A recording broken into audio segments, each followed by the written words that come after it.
यहोवा खुदावन के जिंदा पाक कलाम में से आज हम सब के लिए पढ़ूंगी पैदाइश की किताब, उसका 10वां बाब और उसकी 8वीं और 9वीं आयत। The book of genesis chapter 10 versus 8 and 9। और कूश से निम्रूद पैदा हुआ, वो रुए जमीन पर एक सूरमा हुआ है। खुदावन के सामने वो एक शिकारी सूरमा हुआ है, इसलिए ये मिस्र चली कि खुदावन के सामने निम्रूद सा शिकारी सूरमा। आमीन। वो जो लोहे के असा के साथ जल्द इंसाफ करने आने वाला है, उसी बादशाहों के बादशाह खुदावंद यीशु मसीह के कुद्दूस नाम में आप सबको सलाम। प्रोग्राम राह, हक और जिंदगी के साथ हारून खान और मारिया खान एक दफा फिर हाजिर हैं। यहोवा खुदावंद का शुक्र करते हैं जिसने कि हमें शुरू ही से आखिर तक की खबर दे रखी है। जी हाँ नाजरीन, आज हम कलाम मुकद्दस में से जिस किरदार के बारे में सीखने को है, उसका जिक्र गो के हमें पैदाइश की किताब में मिलता है, लेकिन इसकी सल्तनत का जिक्र हम फिर एंड टाइम्स में मुकाशफा की किताब में भी पढ़ते हैं।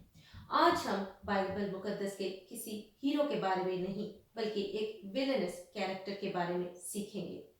हम बात करेंगे निम्रूद के किरदार पर, हम उसकी सल्तनत के बारे में सीखेंगे और जानेंगे कि क्यों यहोवा खुदावंद ने एंड टाइम्स में अपने लोगों को हुक्म दिया कि बाबल में से निकल आओ। हारून, निम्रूद का किरदार हमें टाइमलाइन में कहां पर नजर आता है और इसके नाम का मतलब क्या है?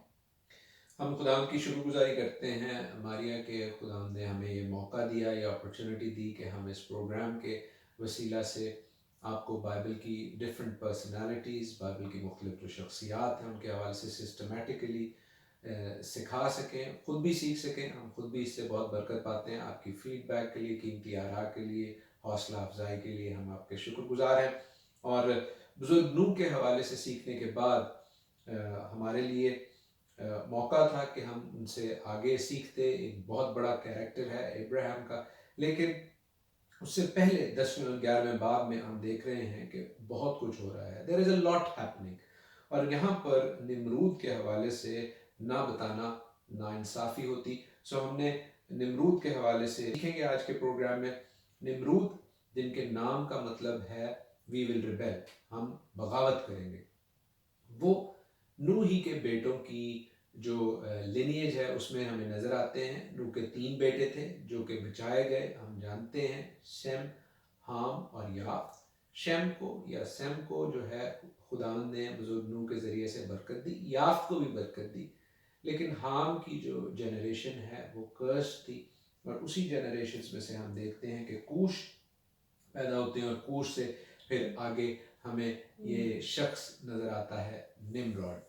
निम्रॉड एक बहुत बड़ा कैरेक्टर, अगरचे विलेनस कैरेक्टर है, लेकिन इसके हवाले से एक जनरल कॉन्सेप्ट ये है कि बाइबल में गालिबन ज़्यादा नहीं बताया गया।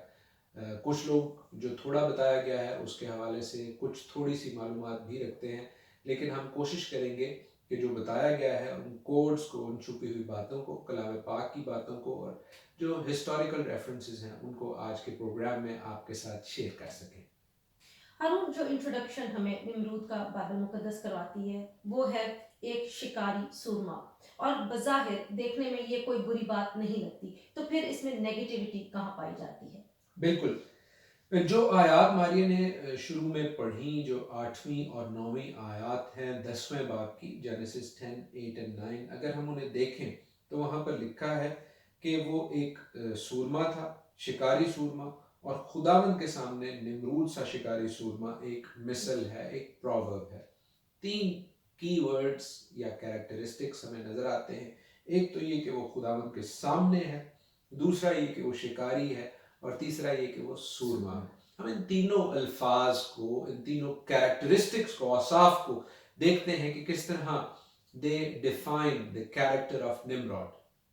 क्यों? क्योंकि खुदावंद के सामने होने का मतलब दरअसल ये नहीं है कि वो खुदावंद के सामने था। खुदावंद के सामने तो हम सब हैं, लेकिन इस तरह नहीं है जैसे निम्रूद था। यहाँ पर जैसे ये लिखा हुआ है खुदावंद के सामने होना, तो ये इब्रानी में इस सामने होने का मतलब है in the face of God, यानी खुदावंद के बिल्कुल सामने होना। और जब कोई आपके इस तरह सामने होता है, इतने करीब होता है, पर्सनल स्पेस में होता है, तो वो आपको अनॉय करने के लिए होता है, आपको तंग करने के लिए, चिढ़ाने के लिए होता है। तो दरअसल ये हमें खुदावंद को चिढ़ाता हुआ दिखाई दे रहा है। और एक दफ़ा नहीं लिखा बल्कि 2 दफ़ा लिखा है कि खुदावंद के सामने शिकारी सूरमा, खुदावंद के सामने निमरूद सा शिकारी सूरमा। So he was not just annoying but twice as annoying. फिर हम देखते हैं कि उसके हवाले से लिखा है कि वो एक शिकारी था, एक हंटर था। हंटर होना भी कोई ऐसी बात नहीं है, बहुत से हंटर्स हुए हैं, लेकिन ये जिस तरह का शिकार किया करता था वो रिवायात के मुताबिक लोगों की जानों का, लोगों की सोल्स का शिकार था, उनको अपना मती बनाता था। और उसके हवाले से भी बड़ी इंटरेस्टिंग बात है, बड़ी दिलचस्प बात है जो कि हमें हिस्टोरिकल बुक्स में मिलती है, एक्स्ट्रा कैनोनिकल बुक्स में मिलती है, कि जो चमड़े के कुर्ते जो कि खुदावंद ताला ने बुजुर्ग आदम को और अम्मा हवा को बना कर दिए, वो चूंकि डिवाइन थे, इलाही थे, कुव्वत वाले, कुदरत वाले थे, तो वो आदम से सैत और फिर सैत से ट्रैवल करते हुए वो मतूसला तक पहुंचे, मतूसला से नूह तक आए।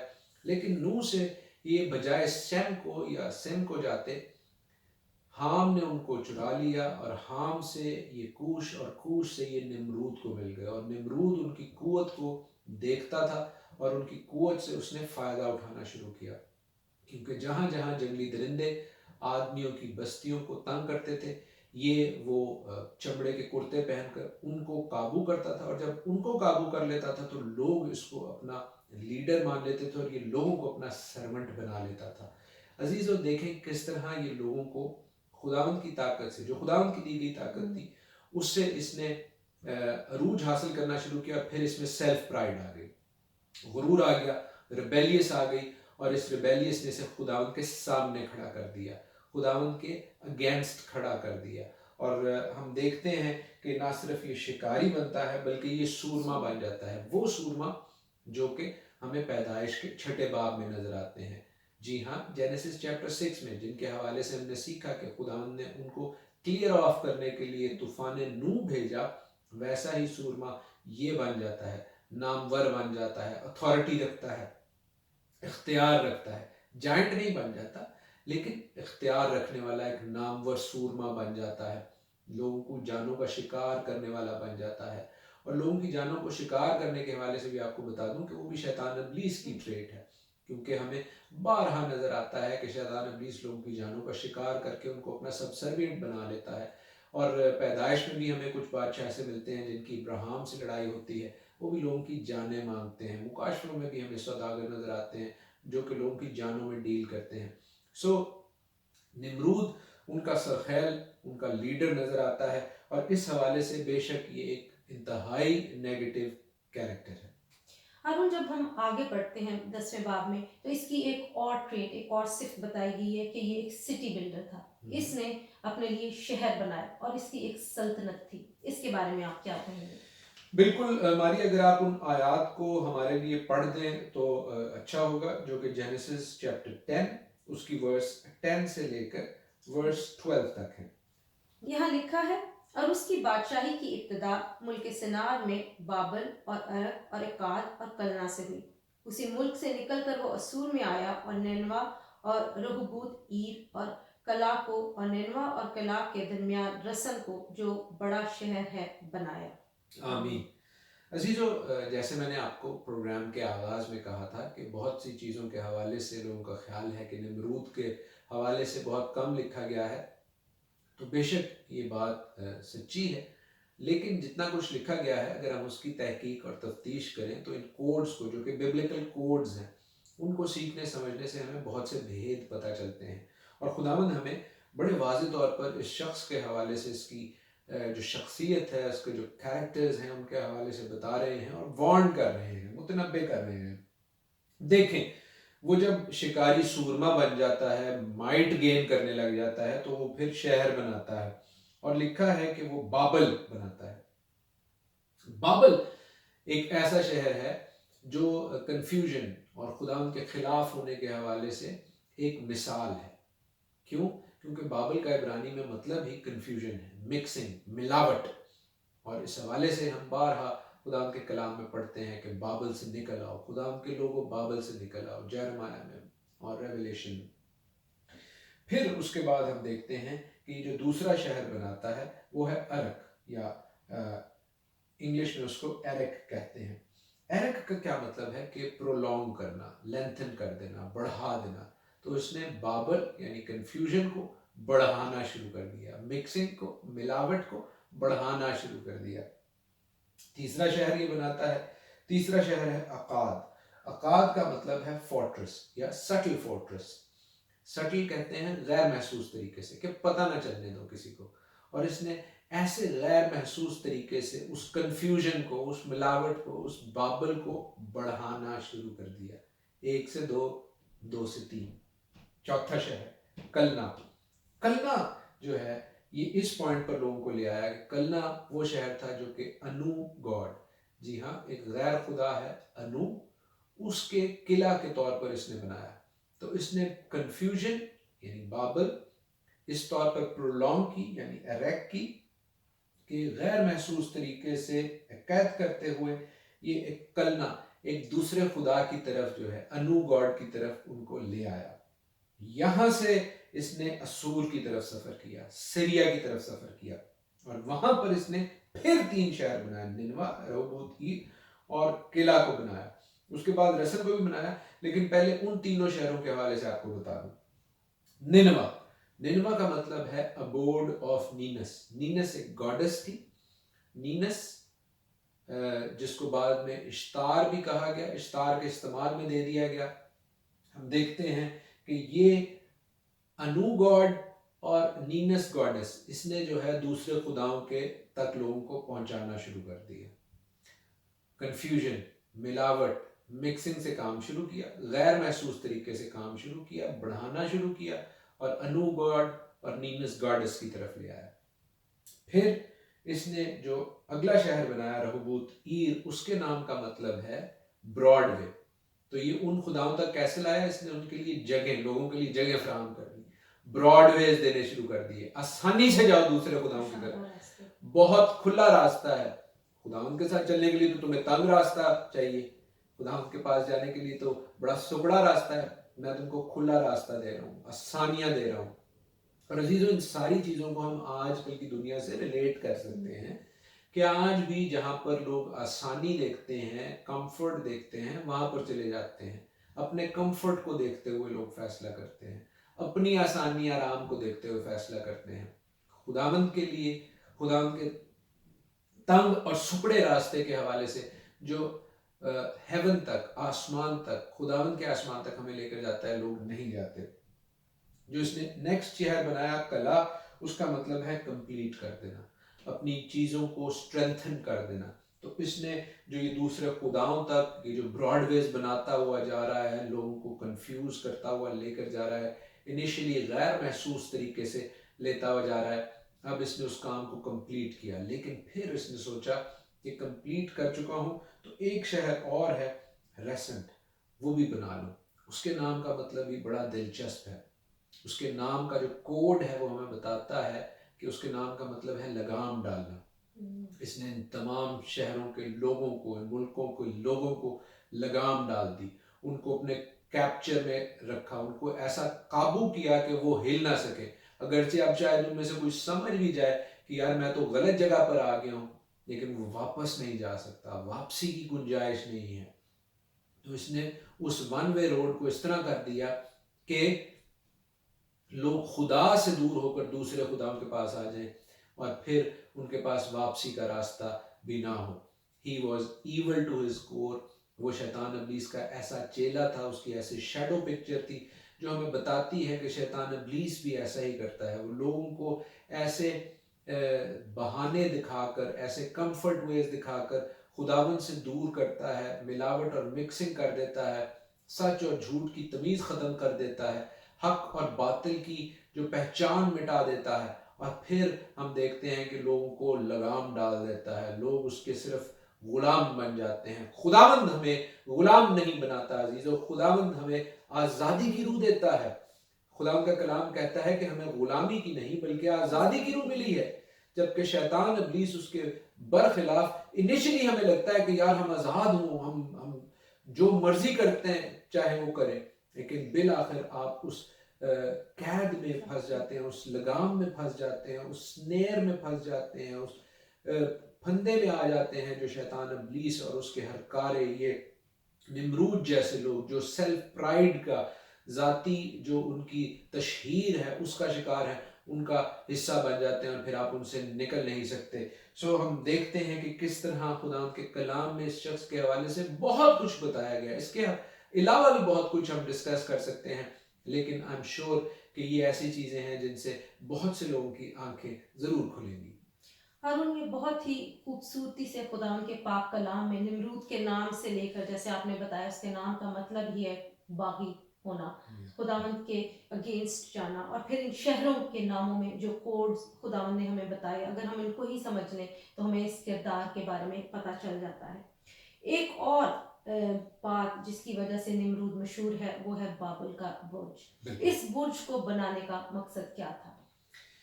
हम उन आयात को बाइबल मुकद्दस में से क्विकली पढ़ लेते हैं, 11वां बाब और उसकी पहली 4 आयात, और फिर हम देखते हैं कि खुदावंद ने क्या उस बाबल के बुर्ज के हवाले से किया, बाबल के बुर्ज बनाने वालों का क्या मकसद था। Let us read from chapter 11 versus 1 till 4। और तमाम जमीन पर एक ही जुबान और एक ही बोली थी, और ऐसा हुआ कि मशरिक की तरफ सफर करते करते उनको मुल्क सिनार में एक मैदान मिला और वो वहां बस गए। और उन्होंने आपस में कहा, आओ हम ईंटें बनाएं और उनको आग में खूब पकाएं। सो उन्होंने पत्थर की जगह ईंट और चूने की जगह गारे से काम लिया। फिर वो कहने लगे कि आओ हम अपने वास्ते एक शहर और एक बुर्ज जिसकी चोटी आसमान तक पहुंचे बनाएं और यहाँ अपना नाम करें। ऐसा ना हो कि हम तमाम रोए जमीन पर परागंदा हो जाएं। आमीन। सो अजीजों, हम देखते हैं बहुत से लोग हम में से वाकिफ़ हैं, बाबल का बुर्ज बनाने की कोशिश की गई उन लोगों की जानिब से निमरूद की सरबराही में, और खुदावंद ने उनकी ज़बान में तफरका डाला, ये उसको बना ना सके। लेकिन ये क्यों बनाना चाहते थे, क्यों ये इसको इतना हाई बनाना चाहते थे? 2 वजूहात जो कि हम यहाँ पर देखते हैं। एक ये कि वो इसकी चोटी आसमान तक पहुंचाना चाहते थे, बहुत ऊंचा बनाना चाहते थे, आसमान तक, हाईवे टू हेवन बनाना चाह रहे हैं कि हम आसमान में पहुंच जाएं ताकि हम खुदा तक ऊंचे हो जाएं। और दूसरा ये कि अपने लिए नाम पैदा करना चाहते थे। ये बाइबल में लिखा हुआ है। ऊंचाई क्यों बनाना चाहते थे? क्योंकि इनका ख्याल था कि बारिश से खुदावंद ने तमाम ज़मीन को तबाह किया है, पहाड़ों की चोटियों से भी ऊंची सैलाब और सैलाब का पानी हो गया है, तो हम अगर ऊंचे हो जाएंगे तो हम खुदावंद की इस जजमेंट से बच जाएंगे। कैसा मज़े का खेज ये ख्याल है, लेकिन लोग ऐसा ख्याल करते थे और करते हैं भी। अजीज़ों, आज भी लोग ये ख्याल करते हैं कि जो खुदावंद के कलाम के बरखिलाफ जाते हैं और सिखाते हैं वो खुदावंद की जजमेंट से बच जाएंगे। वो हरगिज़ खुदावंद की जजमेंट से बच नहीं सकते। और हम ये भी देखते हैं कि जब ये अपने नाम की खातिर ये बनाना चाहते हैं तो दरअसल ये अपने नाम को खुदा के नाम से ज़्यादा तरजीह दे रहे हैं, यानी खुदावंद के नाम को, खुदावंद के इख्तियार को ये चैलेंज कर रहे हैं। Once again we see that rebellious nature. एक दफ़ा फिर हमें वो बाग़ियाना सोच नज़र आ रही है कि किस तरह ये खुदावंद को चैलेंज कर रहे हैं। अब खुदावंद को चैलेंज करना तो बिल्कुल एक गलत बात है, बिब्लिकली भी और वैसे भी। लेकिन देखें कि इन लोगों ने ऐसा किया, और इन लोगों ने ऐसा करने में पत्थर की जगह ईंट से और चूने की जगह गारे से काम लिया, जो कि एक पहले से एस्टैब्लिश तरीका था। ईंटें और पत्थर, ये मैं पहले भी बता चुका हूँ, लेकिन खूबसूरत ये बात है जिसको हमें समझने की ज़रूरत है कि ईंटें जो हैं वो एक तरह की होती हैं, उनकी कोई अपनी आइडेंटिटी, अपना तशख़्ख़ुस, कोई यूनिकनेस नहीं होती, कोई अलहदा जुदा गानापन नहीं होता। तो यहाँ पर हमें ये ईंटें बनाते हुए नजर आ रहे हैं, जबकि खुदावंद हमें कहते हैं कि हम खुदावंद के हाथ में कीमती पत्थरों की मानिंद हैं। पतरस के खत में in the epistle of Peter we read about us as precious gemstone.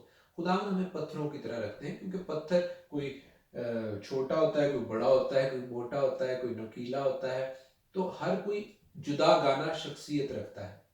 खुदावंद की बादशाही में हमारी जुदा गाना शख्सियत है, और खुद खुदावंद यीशु मसीह हमारे मुनज्जी यहोशुआ मसीहा कोने के सिरे का पत्थर है, ईंट नहीं है, वो कोने के सिरे का पत्थर है, और हम भी कीमती पत्थर हैं।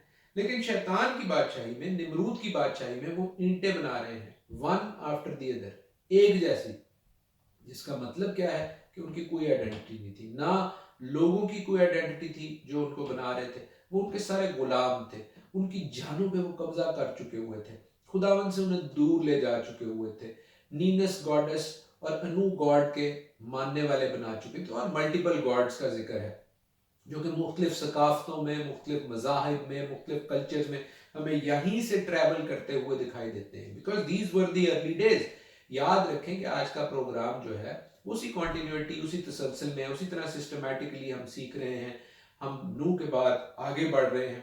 तो ज़िंदगी अभी बढ़ रही थी और यहीं से फिर जब ये मुख्तलिफ ज़बानों में इनका जो है इख्तलाफ हो जाता है, ये डाइवर्ट हो जाते हैं, खुदावंद ये इख्तलाफ डालते हैं। और खुदावंद इसीलिए डालते हैं क्योंकि खुदावंद उनके इस प्रोजेक्ट को, जो कि उनकी अथॉरिटी को, खुदावंद की अथॉरिटी को चैलेंज कर रहा था, उसको रद्द करते हैं। Enough is enough. और अजीजों याद रखें कि खुदावंद ऐसा करने की कुव्वत आज भी रखते हैं। अगर वो कुछ लोगों को डील दे रहे हैं तो ये खुदावंद का फजल है, लेकिन खुदावंद के फजल को गुनाह करने का लाइसेंस ना समझा जाए।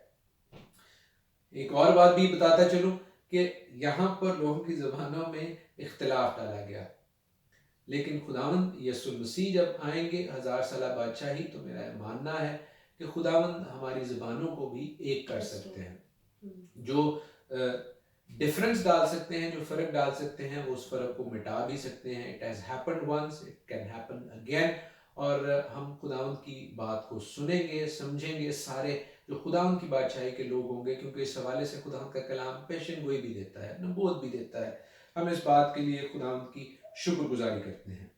अरुण, यहाँ पर एक बात जो अभी मेरे जहन में आई और बहुत खूबसूरत है कि खुदावंद पर अगर ये यकीन रखते, अगर ये ईमान रखते खुदावंद की सैल्वेशन पर, तो इस बुर्ज की ज़रूरत ना थी, क्योंकि खुदावंद तो उनसे वादा कर चुके थे। बिल्कुल, कौसे कज़ा का अहद, रेनबो का जो कवरेंट है, खुदावंद ने बांधा था कि मैं फिर दोबारा ज़मीन को पानी से, सैलाब से तबाह नहीं करूँगा।